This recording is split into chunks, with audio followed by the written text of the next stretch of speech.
Hello दोस्तों, मेरे YouTube channel में आप सभी का स्वागत है। आज की कहानी है बुद्धिमान की परीक्षा। आइए हम कहानी को शुरू करते हैं। बहुत समय पूर्व जब गुरुकुल शिक्षा की प्रणाली होती थी, तब हर बालक को अपने जीवन के 25 वर्ष गुरुकुल में बिताना पड़ता था।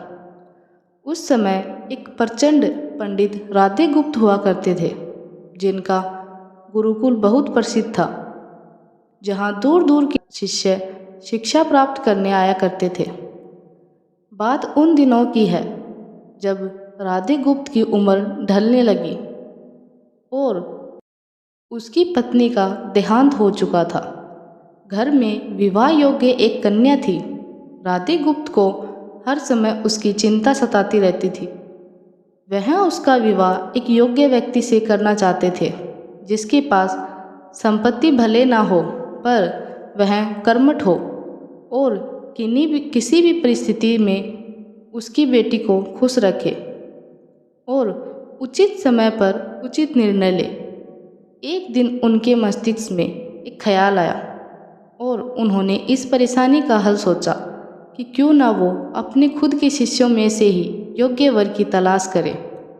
उनसे बेहतर उनकी बेटी के लिए क्या हो सकता है।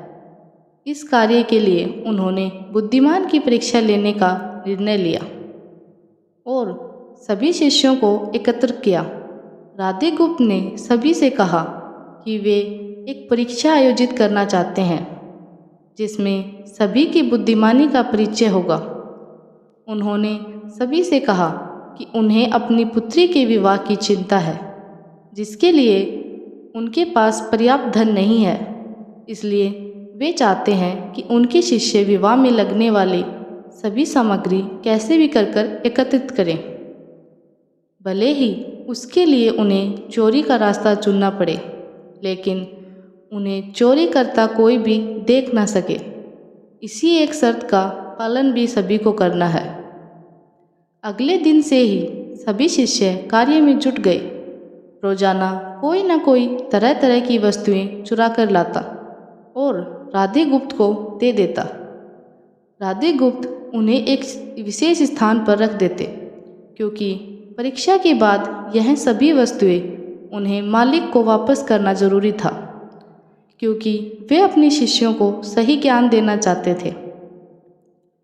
सभी शिष्य अपने अपने दिमाग से कार्य कर रहे थे, लेकिन इनमें से एक चुपचाप गुरुकुल में बैठा हुआ था, जिसका नाम रामस्वामी था।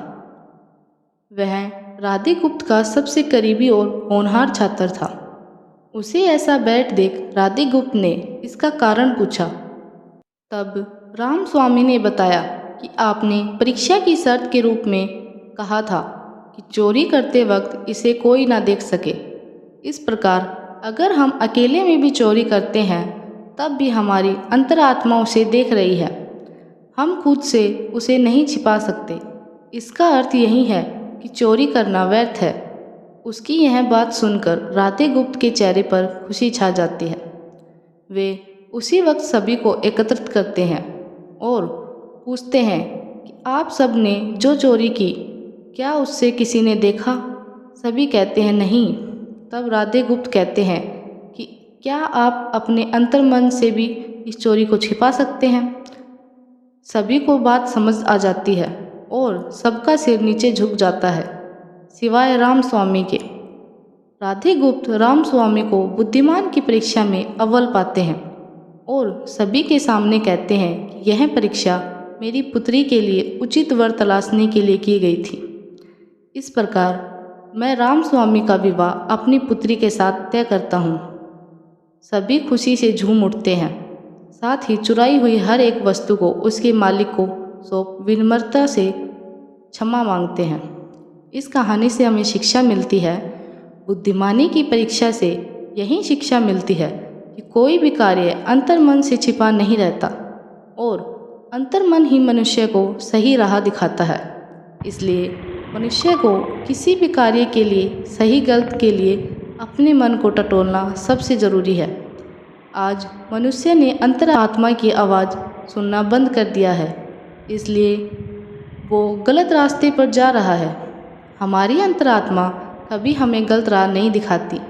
यह ज़रूर है कि मन की आवाज़ हमें वो करने की सलाह देती है जिसे दिमाग कभी स्वीकार नहीं करता, क्योंकि दिमाग सदैव स्वहित में कार्य करता है।